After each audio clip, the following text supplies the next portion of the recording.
दोस्तों, अगर मैं कहूँ अमीर भी गरीब है और गरीब भी अमीर है तो आप शायद थोड़ी देर के लिए चौंक जाओ और आप ये प्रश्न करोगे कि ऐसे कैसे हो सकता है। तो चलिए मैं आपको बताता हूँ ऐसा कैसे संभव है।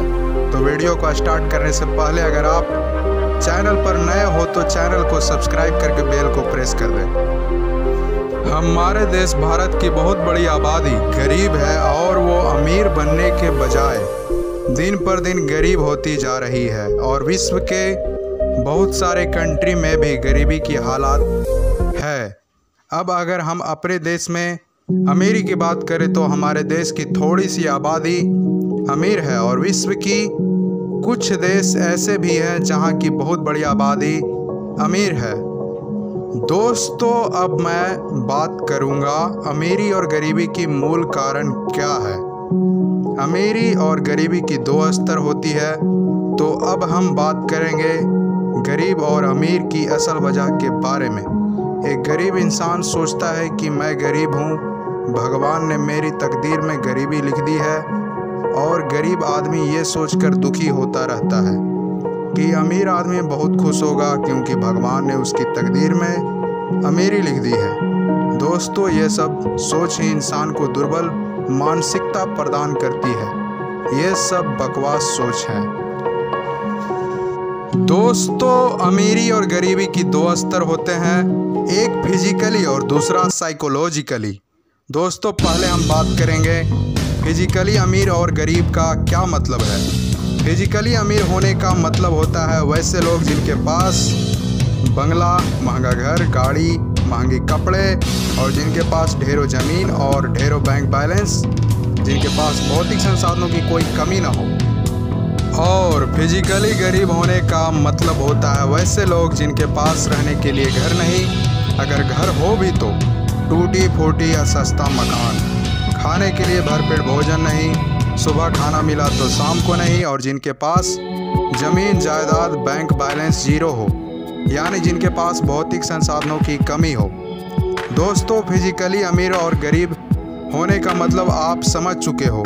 अब मैं बात करूंगा साइकोलॉजिकली अमीर और गरीब होने का क्या मतलब होता है। साइकोलॉजिकली अमीर का मतलब वैसे लोग जिनके पास शांति हो, सुख हो, चैन हो और जो फालतू की चीज़ों में ना उलझकर, जैसे कि चिंता, भय, दुख जैसे फालतू चीज़ों से मुक्त हो और आनंदित हो, और ना ही वो इस तरह के विचारों में उलझे रहते हो कि मैं फिजिकली अमीर हूँ या गरीब हूँ। वो इस तरह के सभी फालतू विचारों और मन के दुर्बल अवस्थाओं से मुक्त रहते हो और जितना ज़्यादा शांत और आनंदित रहते हो।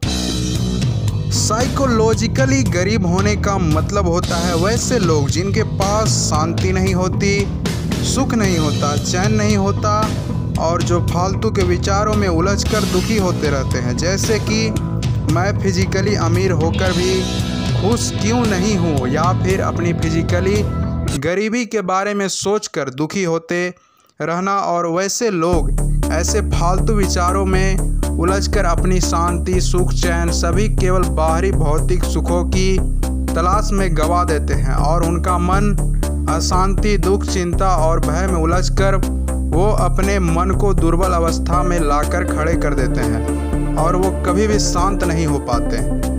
दोस्तों, साइकोलॉजिकली अमीर और गरीब होने का मतलब अब आप अच्छे से समझ चुके हो। दोस्तों, अमीरी और गरीबी की दो स्तर होती है, फिजिकली और साइकोलॉजिकली, जो आप समझ चुके हो। दोस्तों, मैं अब आपको छोटी सी कहानी सुनाना चाहूँगा। मान लीजिए एक इंसान है जो फिजिकली अमीर है और साइकोलॉजिकली गरीब है। तो इस इंसान को जब फिजिकली गरीब इंसान देखता है तो वो सोचता है उसकी तकदीर अच्छी है इसलिए वो फिजिकली अमीर है, और ये सोच फिजिकली गरीब इंसान को साइकोलॉजिकली भी गरीब बनाता जाता है और फिजिकली गरीब इंसान दिन पर दिन गरीब होता जाता है।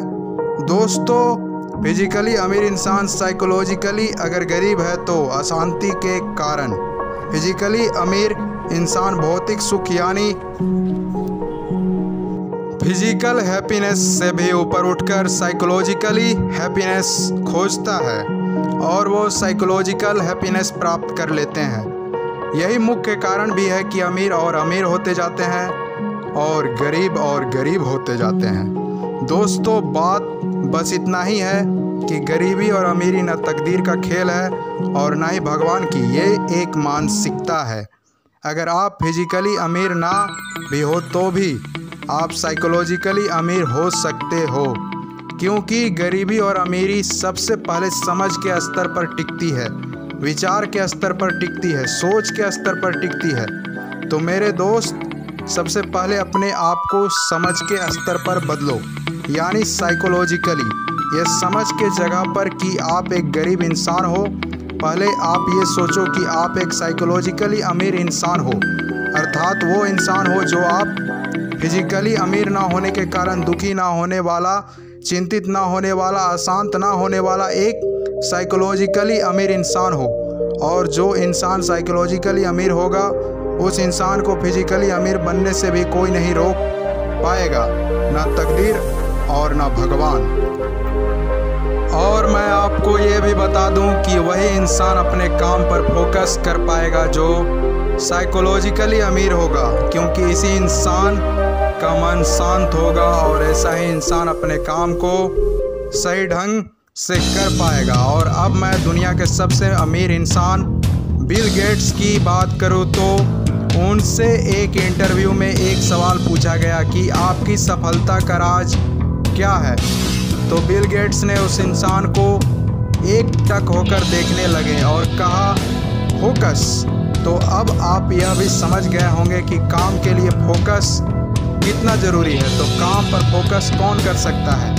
वैसा इंसान जो साइकोलॉजिकली पहले अपने समझ को बदल दे, क्योंकि आपको शांत और खुश होने के लिए रुपए पैसे नहीं पे करने पड़ते हैं। तो आप अभी इस वक्त खुश हो सकते हो, शांत हो सकते हो और सभी फालतू के विचारों से मुक्त होकर, फालतू के चिंता से मुक्त होकर एक साइकोलॉजिकली अमीर इंसान बन सकते हो और आप अपने काम पर पूरा फोकस कर सकते हो और एक फिजिकली अमीर इंसान भी बन सकते हो। तो वीडियो कैसा लगा नीचे कमेंट बॉक्स में बताएं और वीडियो को लाइक शेयर करना ना भूलें।